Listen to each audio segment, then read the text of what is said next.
السلام علیکم ورحمۃ اللہ وبرکاتہ۔ محترم دینی بھائیوں اور بہنوں اور عزیز طالبات، بسم اللہ الرحمن الرحیم وبہ نستعین۔ باب اطعام الطعام من الاسلام، اور اس کو اس طرح سے بھی پڑھ سکتے ہیں باب اطعام الطعام من الاسلام۔ یہ کتاب الایمان کا چھٹا باب ہے۔ اس کی تھوڑا سا جس کو پڑھا بھی تھا میں نے اس دن سے پہلے والے درس میں، لیکن آج پھر سے پڑھتا ہوں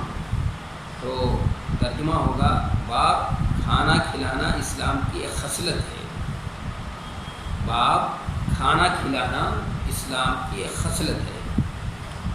یہی قال حدثنا عمرو بن خالد الحرانی قال حدثنا اللیث عن یزید عن ابی الخیر عن عبد اللہ بن عمرو رضی اللہ عنہما ان رجلا سأل النبی صلی اللہ علیہ وسلم ای الاسلام خیر قال تطعم الطعام وتقرأ السلام على من عرفت ومن لم تعرف۔ یہی قال حدثنا عمرو بن خالد الحرانی، عمرو بن خالد الحرانی ہے۔ امام بخاری رحمۃ اللہ علیہ نے کہا کہ ہم سے عمرو بن خالد الحرانی نے بیان کیا۔ قال، انہوں نے کہا ہم سے حدثنا اللیث، اور لیث کون ہے؟ لیث و ابن سعد فقیہ اہل مصر۔ یہ لیث ابن سعد ہیں جو مصر کے بہت بڑے فقیہ تھے۔ کہ ہم سے انہوں نے کہا ہم سے بیان کیا لیث ہے ان یزید، انہوں نے یزید سے، اور یزید یہ ہیں ابن حبیب الفقیہ ایضا، یہ یزید ابن حبیب ہیں اور یہ بھی فقیہ ہیں۔ انہوں نے یزید سے، عن ابی الخیر، انہوں نے ابو الخیر سے، انہوں نے عبداللہ ابن عمرو رضی اللہ عنہ سے، عبداللہ ابن عمرو رضی اللہ تعالی عنہما، یہ عبداللہ ابن عمرو یہ عبادلہ میں سے ہیں جو عبداللہ کے نام سے مشہور تھے، مشہور صحابی ہیں۔ عبداللہ ابن عمرو ہیں، عبداللہ ابن عباس ہیں، عبداللہ ابن عمر ہیں، عبداللہ ابن مسعود ہیں، عبداللہ ابن زبیر ہیں۔ یہ سب عبادلہ خمسین کو کہا جاتا ہے، اور یہ صحابہ میں یہ بہت مشہور و معروف لوگ ہیں۔ عبداللہ ابن مسعود جو فقیہ الامہ ہیں، عبداللہ ابن عباس جو ہے اس امت کے رئیس المفسرین ہیں، اور یہ عبداللہ ابن عمرو جو ہیں یہ بڑے محدثین میں ان کا شمار ہے۔ یہ نبی علیہ الصلوۃ والسلام کی، جیسا کہ حضرت ابو ہریرہ کا بیان ہے کہ نبی صلی اللہ علیہ وسلم کی حدیثوں کو لکھ کر سینے بھی محفوظ رکھتے تھے اور لکھ بھی لیا کرتے تھے، اور لکھ کر بھی محفوظ رکھتے تھے۔ اس لیے اس طرح کے بڑے محدثین میں ان کا شمار ہے۔ اور ان کی جو والد محترم ہیں وہ بھی بڑے عظیم صحابی ہیں، اور یہ مصر کا گورنر تھے، یہ حضرت عمر فاروق رضی اللہ تعالیٰ عنہ خلیفہ ثانی کے دور میں۔ تو عن عبداللہ ابن عمرو رضی اللہ عنہما ان رجلا، کہ عبداللہ ابن عمرو رضی اللہ عنہما سے ایک آدمی نے نبی صلی اللہ علیہ وسلم سے پوچھا، ان رجلا سأل النبی، وہ رجل کون ہے؟ تو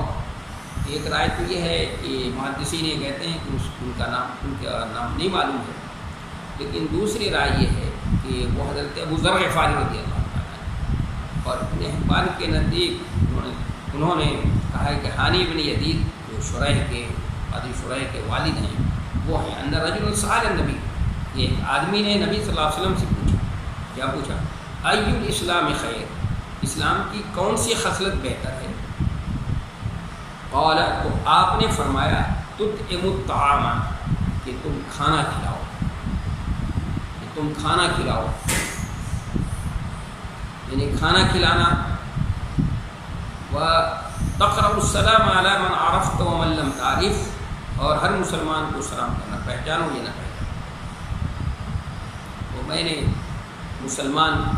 کا ترجمہ کیا ہے، ابھی وضاحت جب کریں گے تو بتا دوں گا کہ کیوں مسلمان کا ترجمہ کیا ہے۔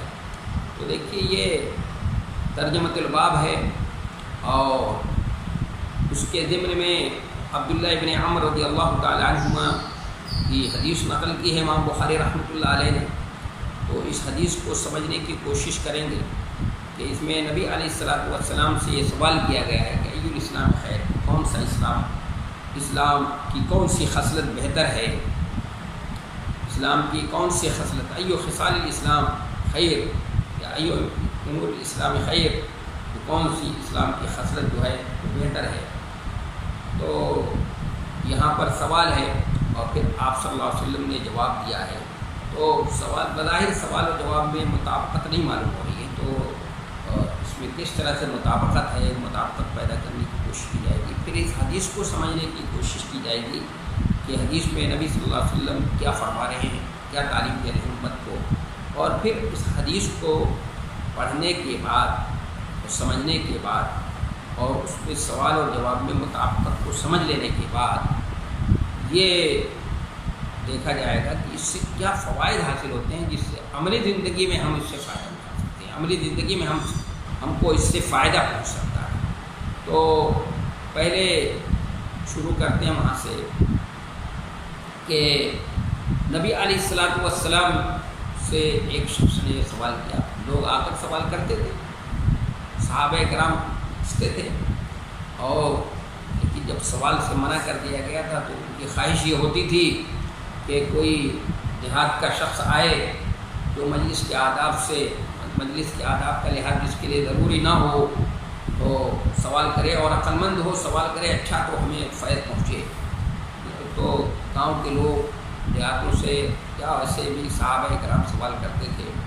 تو آپ صلی اللہ علیہ وسلم سے سوال کیا ایک شخص نے، کیا سوال کیا، ای الاسلام خیر، کہ اسلام کی کون سی خصلت ہے۔ آپ صلی اللہ علیہ وسلم نے فرمایا کہ کھانا کھلاؤ، یعنی معلوم یہ ہوا کہ مسلمان ہوتا ہے وہ اس کے اندر نفع رسانی کا جذبہ ضرور ہونا چاہیے، اس کے نفع رسانی کی صفت اور جوہر جو ہے وہ اس کے اندر ہو، یعنی لوگوں کو نفع پہنچانا، لوگوں کو فائدہ پہنچانا، لوگوں کے ساتھ ہمدردی کا جذبہ کرنا، خیر خواہی کا جذبہ کرنا، یہ اس کے اندر چیز ہونی چاہیے۔ تو الطعام کہ تم کیا کرو، تم کھانا کھلاؤ، اور فعل مضارع استعمال کیا ہے آپ صلی اللہ علیہ وسلم نے، فعل اور وہ فعل مضارع، تو اس سے اس بات کی طرف اشارہ ہے، یہ اسلوب اور یہ تعبیر سے پتہ چلتا ہے، یعنی یہ کھانا کھلانا، یہ کہ دست بازو سے کمائے، محنت مشقت کرے، اور محنت مشقت سے کمانے کے بعد خود بھی کھائے، اپنے بیوی بچوں کو بھی کھلائے، اور اس کے بعد لوگوں کو بھی کھلائے، مسلمانوں کو، لوگوں کو نفع پہنچائے، کھانا کھلاؤ۔ اور فعل مضارع سے تعبیر کیا ہے آپ صلی اللہ علیہ وسلم نے، اس سے یہ بات سمجھ میں آ رہی ہے کہ یہ کام یعنی مسلسل ہونا چاہیے اور استمرار کے ساتھ، یعنی یہ اس کی طبیعت ثانیہ بن جائے، اس کی شرشت میں داخل ہو، یعنی نفع پہنچانا اپنے دست بازو کو۔ اس سے پہلے والی حدیث میں آپ صلی اللہ علیہ وسلم نے یہ بات کی تھی کہ آپ سے سوال ہوا تھا کہ ای الاسلام افضل، کہ کون سا مسلمان افضل ہے، تو آپ صلی اللہ علیہ وسلم نے فرمایا تھا مسلم من سلم المسلمون من لسانه ویده،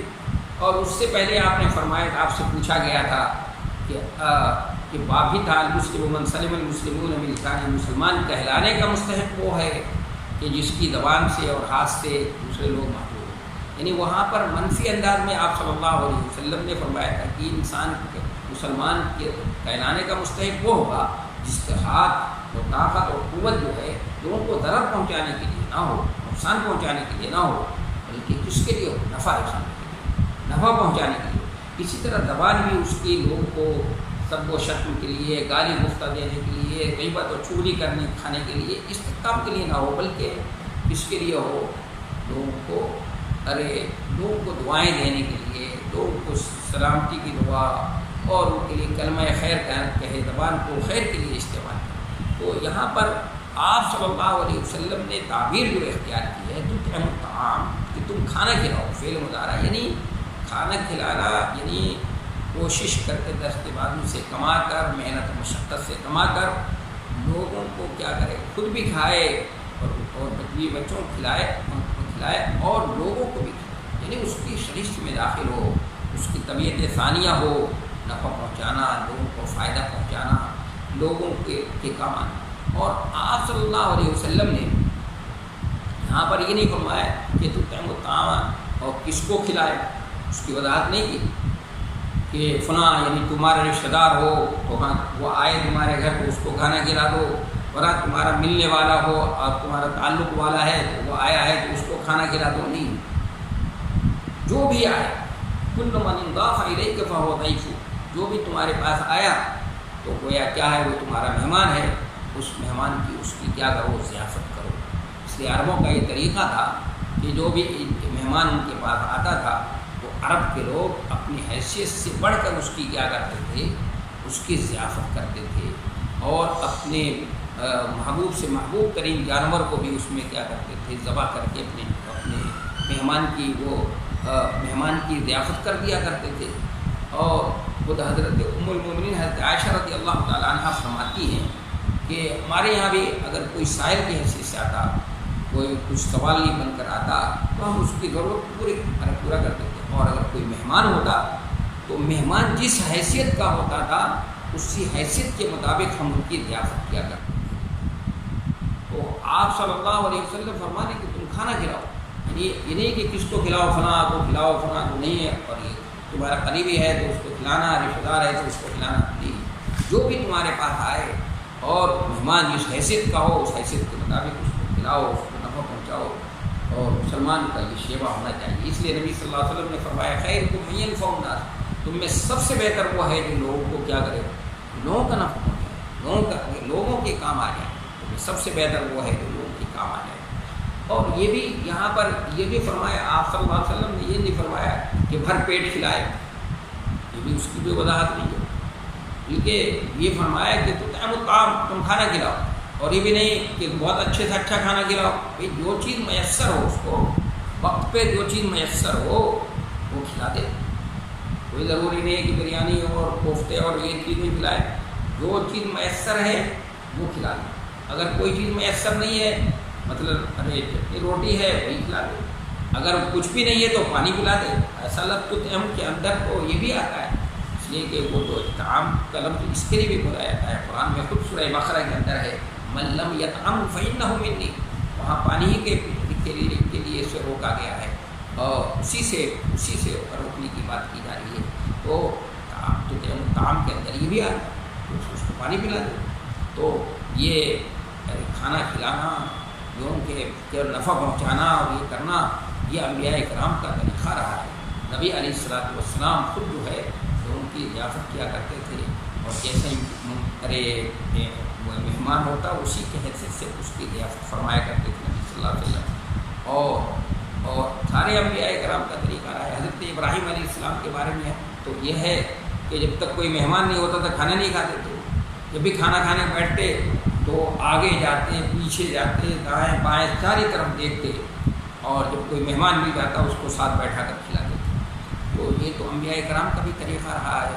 اور نیک اور صلحاء کا بھی طریقہ ہے۔ تو ایک مومن کی شان یہی ہونی چاہیے کہ مومن کی یہ ہے کہ اس کے بعد اسے کمائے، محنت و مشقت کر کے کمائے، خود بھی کھائے، دوسروں کو بھی کھلائے، نفع پہنچائے، تو اور یہ اس کی طبیعت ثانیہ ہو، یہ فرما رہے ہیں نبی صلی اللہ علیہ وسلم۔ اور دوسرے آپ نے فرمایا تقرأ السلام علی من عرفت ومن لم تعرف، کہ ہر مسلمان کو سلام کرنا، پہچانو یا نہ پہچانو۔ من تو یہاں پر عام ہے، تو میں نے یہاں ترجمہ جو کر دی کہ ہر مسلمان کو، اس لیے کہ دوسری حدیثوں سے اس کی تخصیص ہو جاتی ہے، کہ اس عموم کی تخصیص دوسری حدیثوں سے ہوتی ہے کہ کافر کو سلام نہیں کیا جائے گا، کیونکہ نبی علیہ الصلوۃ والسلام نے جتنے بھی دعوتی خط بھیجے ہیں غیر مسلموں کے نام، آپ صلی اللہ علیہ وسلم نے اس میں ان کو السلام علیکم نہیں لکھا ہے، آپ صلی اللہ علیہ وسلم نے لکھا ہے سلام علی من اتبع الہدی، یہ سلامتی ہے اس کے اوپر جو ہدایت کی پیروی کرے، تو اس کے لیے سلامتی کی دعا ہے، اور جو سلامتی کی پیروی نہیں کرے گا تو اس کے لیے سلامتی کی دعا نہیں ہے۔ تو اس لیے میں نے یہاں پر یہ ترجمہ کیا کہ ہر مسلمان کو سلام کرنا، پہچانو یا نہ پہچانو، کہ من تو عام تھا لیکن اس کی تخصیص دوسری حدیثوں سے ہو جاتی ہے کہ غیر مسلم کو سلام نہیں کیا جائے گا۔ وہ اگر ہم کو سلام کرتے ہیں تو ہم ان کے سلام کا جواب علیکم کے ذریعے سے دیں گے، علیکم کے ذریعے سے۔ تو نبی صلی اللہ علیہ وسلم فرما رہے ہیں کہ تم سلام پڑھو، پہچانو یا نہ پہچانو، سلام کرو پہچانو یا نہ۔ تو یہاں پر تقرأ السلام فرمایا نبی صلی اللہ علیہ وسلم نے، اس اسلوب میں بھی بڑی لطافت ہے، بڑی معنویت ہے۔ آپ نے وسلم نہیں فرمایا کہ تم سلام کرو، بھی کہہ سکتے تھے آپ، معنی ہو جاتا ہے، لیکن آپ نے تقرأ السلام فرمایا۔ اس سے اس بات کی طرف لطیف اشارہ ہے کہ اگر تسلمو آپ فرماتے تو سلام کا طریقہ کیا ہوگا، طریقہ سمجھ میں نہیں آتا ہم کو۔ تو تقرأ السلام کے ذریعے سے تعبیر سے ہم کو یہ بات سمجھ میں آئی کہ ہمارا سلام کا طریقہ یہ ہوگا کہ ہم کسی کو جب سلام کریں گے تو کہیں گے السلام علیکم ورحمۃ اللہ وبرکاتہ، السلام علیکم کے ذریعے سلام۔ اور تسلم اگر آپ تقرأ کی جگہ پہ تسلم و فرماتے تو یہ سلام کو جو لکھنے کا یہ ہے کہ بھائی لکھیں گے بھی، کسی کو خط لکھنا ہے، کسی کو یہ لکھنا ہے تو اس میں السلام علیکم، تو اس کے جواز کی بھی شکل اس میں نہیں بنتی اور اس کی بات بھی نہیں نکل سکتی تھی کہ کیسے سلام، یہ تو صرف یہ سلام کرو یعنی زبان سے، ظاہر قلم سے لکھنا، لیکن تقرأ کا لفظ استعمال کر لیا نبی علیہ الصلوۃ والسلام نے، تعبیر جو استعمال کی تو اس سے یہ بات بھی نکل کر کے آ گئی کہ اگر کوئی خط لکھ رہے ہیں تو ہم اس میں السلام علیکم کیا کریں گے، لکھیں۔ تو سلام کرو، سب کو سلام کرنا، پہچانو یا نہ پہچانو، چہرہ دیکھ کر سلام نہیں کرنا،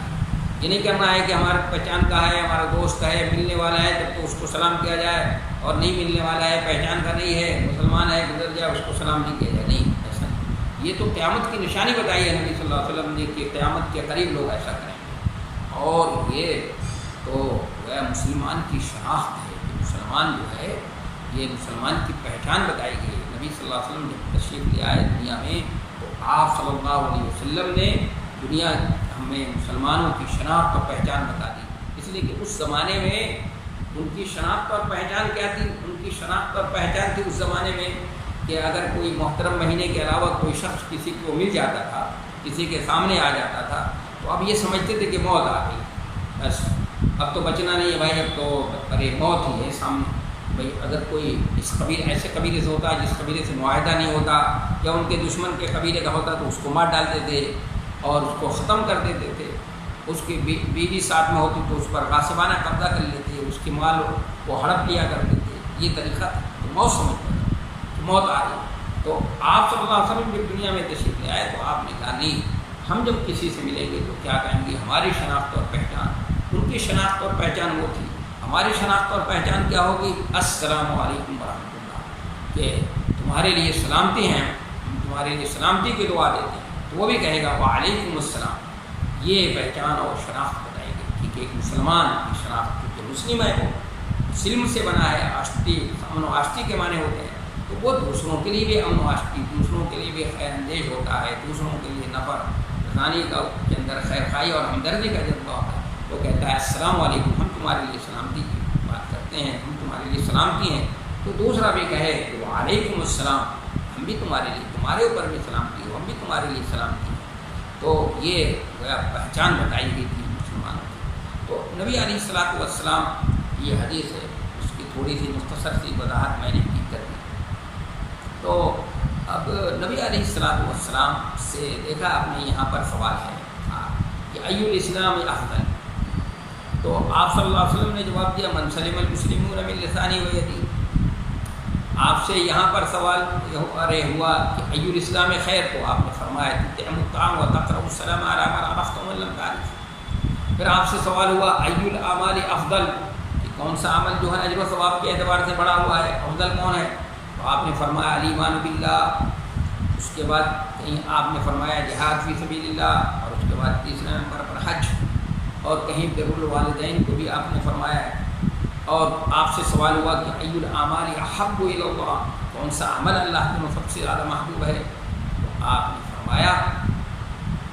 کہ الصلاۃ علی وقتہا، اس کے بعد بر الوالدین آپ نے فرمایا۔ تو یہ سوال تقریباً ایک ہی طرح کا لگ رہا ہے، لیکن نبی صلی اللہ علیہ وسلم نے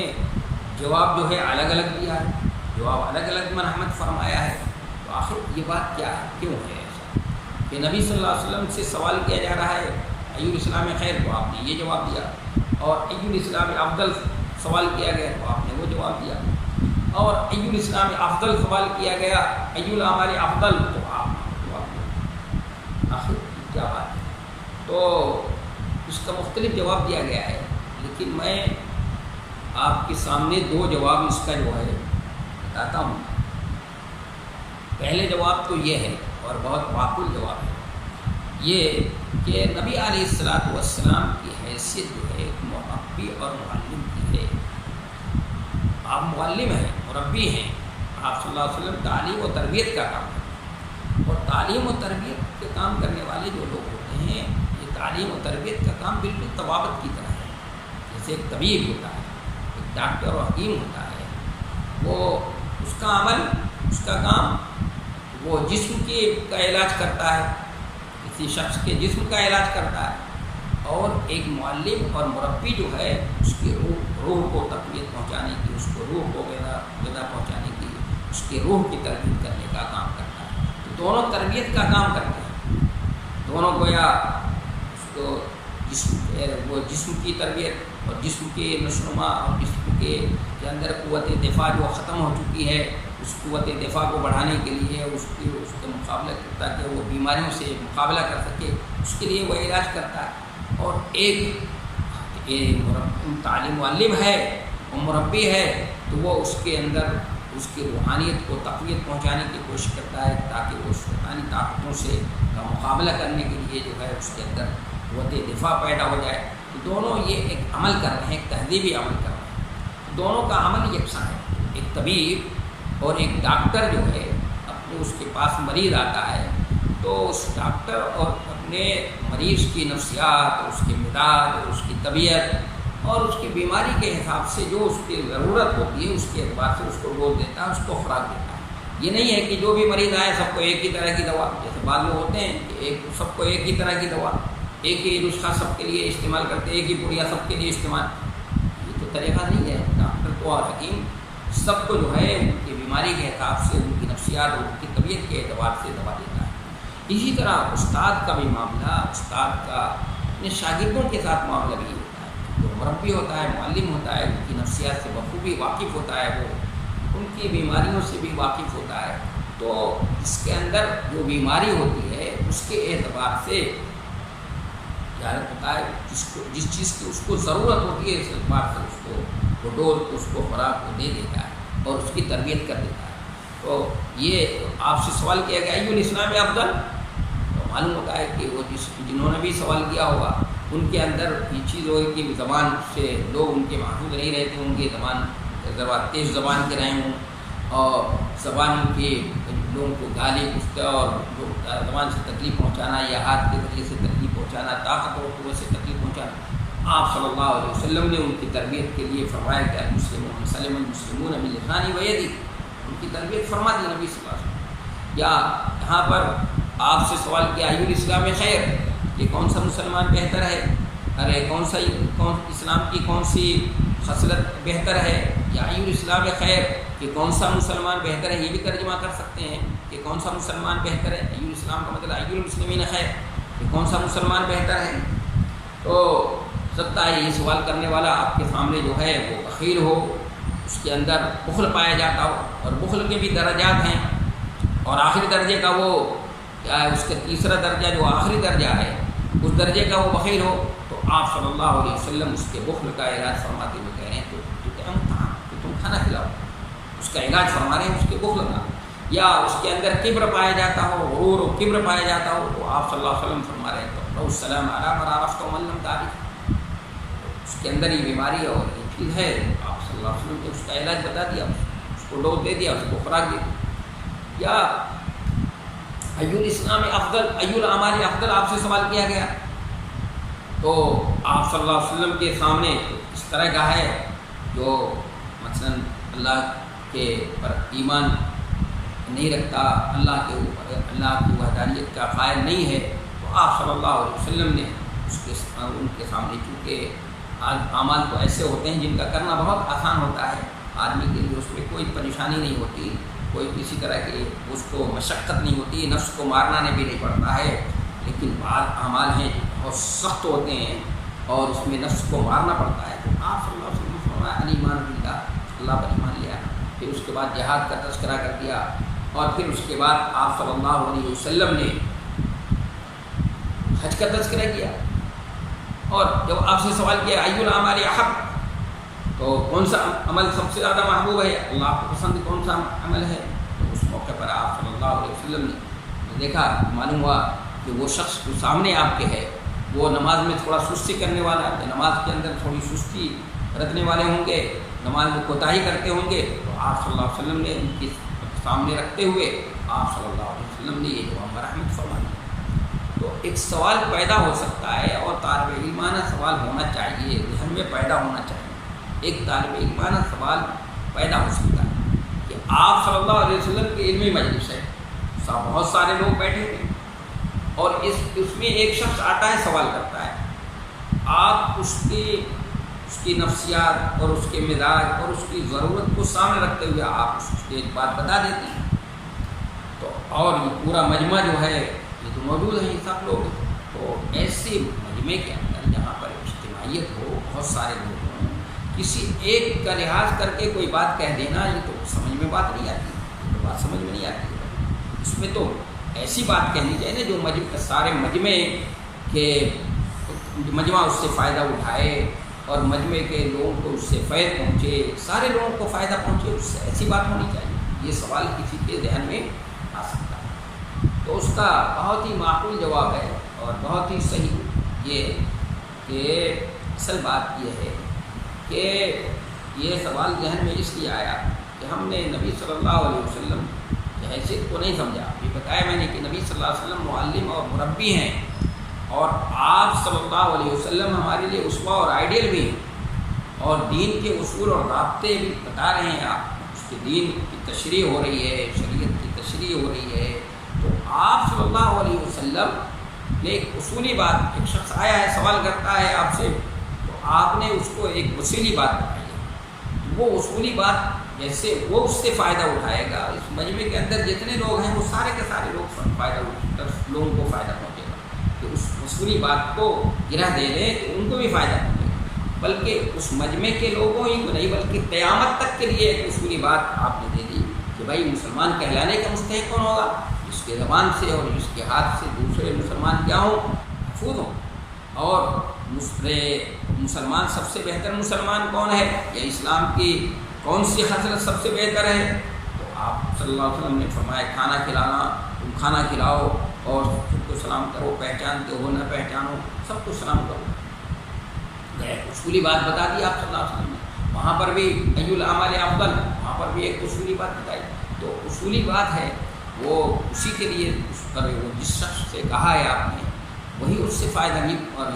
فائدہ اٹھائے گا، کہ اس سے اسی کو فائدہ نہیں پہنچے گا، بلکہ سارے لوگوں کو اس سے فائدہ پہنچ سکتا ہے، سارے لوگ اس سے فائدہ اٹھائیں گے، اس سے اصول سے، بلکہ اس مجمع کے جو سارے لوگ ہیں وہ تو فائدہ اٹھائیں گے ہی، قیامت تک آنے والے انسان جتنے بھی ہیں مسلمان اور سارے انسان اگر فائدہ اٹھانا چاہیں تو اس سے اٹھا سکتے ہیں،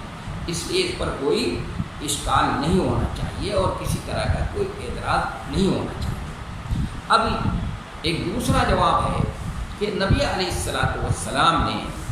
وہ جو سوال کا صیغہ ہے اس سوال کے صیغے کو سامنے رکھا ہے اور سامنے رکھ کر کے جواب دیا ہے آپ صلی اللہ علیہ وسلم۔ ایک تو یہ کہ جو سائل ہے اس کی نفسیات کو، اس کی ضرورت کو سامنے رکھ کر کے بات کی ہے، تو اس پر جو اعتراض ہوا تھا میں نے اس کا اعتراض کا جواب بھی دے دیا۔ اور دوسرا یہ ہے کہ سوال کے صیغے الگ الگ ہیں، تو سوال کے صیغے کے اعتبار سے اور اس میں تھوڑا تھوڑا فرق ہے، اور آپ چونکہ افصح العرب ہیں، آپ سے زیادہ فصیح و بلیغ انسان کون ہو سکتا ہے؟ آپ نے خود فرمایا کہ انا افصح العرب ولا فخر، کہ میں عربوں میں سب سے زیادہ فصیح و بلیغ ہوں، اور یہ کوئی فخر کی بات نہیں، صحیح بات ہے کہ آپ سب سے زیادہ فصیح و بلیغ نہیں ہوں گے تو کون ہو سکتا ہے؟ آپ سے زیادہ کوئی فصیح و بلیغ نہیں ہو سکتا، اس لیے کہ فصاحت و بلاغت کے جو یعنی فصیح و بلیغ ہونے کی جو ذرائع وسائل ہو سکتے ہیں وہ سب آپ کی تربیت ہوئی سب سے فصیح و بلیغ قبیلے میں، آپ سب سے فصیح و بلیغ قبیلے کے فرد ہیں، اور سب سے بڑی بات یہ کہ قرآن کے زیر سایہ آپ کی تربیت ہوئی، اور اللہ نے خود بذات خود آپ کی تربیت کی، آپ خود فرما رہے ہیں، اور انبیاء کرام کی تربیت تو اللہ تعالیٰ خود فرماتے ہی ہے آپ نے خود فرمایا ادبنی ربی فاحسن تادیبی، کو کہ اس لفظ کے ساتھ یہ حدیث ضعیف ہے لیکن مضمون اس کا صحیح ہے، اس لیے میں نے پڑھ دیا کہ میرے رب نے میری تربیت کی ہے اور بہت اچھے انداز سے تربیت کی۔ تو آپ صلی اللہ علیہ وسلم نے بھی یہاں پر سوال کے صیغے کو سامنے رکھ کر کے جب آپ سے سوال کیا گیا ای الاسلام افضل، آپ نے اس کے حساب سے، اس سوال کے حساب سے، اس کے جو مفہوم ہو سکتا ہے سوال کا، اس کو سامنے رکھ کر کے جواب دیا۔ جب آپ سے سوال کیا ای الاسلام خیر، تو جو کہ کون سا مسلمان ہے جس کے اندر خیر ہی خیر ہو، یعنی شر کا کوئی یہ نہ ہو، تو جو شر کے جو راستے ہو سکتے ہیں اس راستوں کو مسدود کرنے کے لیے، بند کرنے کے لیے آپ نے تعلیم بھی بتا دی کہ تطعم الطعام وتقرأ السلام علی من عرفت ومن لم تعرف، اور ای الاعمال افضل، کون سا عمل اجر و ثواب کے اعتبار سے، بہت اصولی بات ہے، شریعت کے اصولی بات کو سامنے رکھتے ہوئے جناب نبی کریم صلی اللہ علیہ وسلم نے ان کے سامنے جواب رکھا ہے۔ تو انشاءاللہ کل آئندہ درس میں اس کی مزید وضاحت ہوگی، کیونکہ یہ تھوڑا تفصیل طلب بات ہے۔ پھر اس کے بعد ہم لوگ اس حدیث سے جو فائدے حاصل ہوتے ہیں کہ جس سے عملی زندگی میں ہم اس سے فائدہ اٹھا سکتے ہیں اس کو پڑھیں گے۔ پھر اس کے بعد 7واں باب ترجمۃ الباب جو ہے پڑھنے کی کوشش کریں گے۔ وآخر دعوانا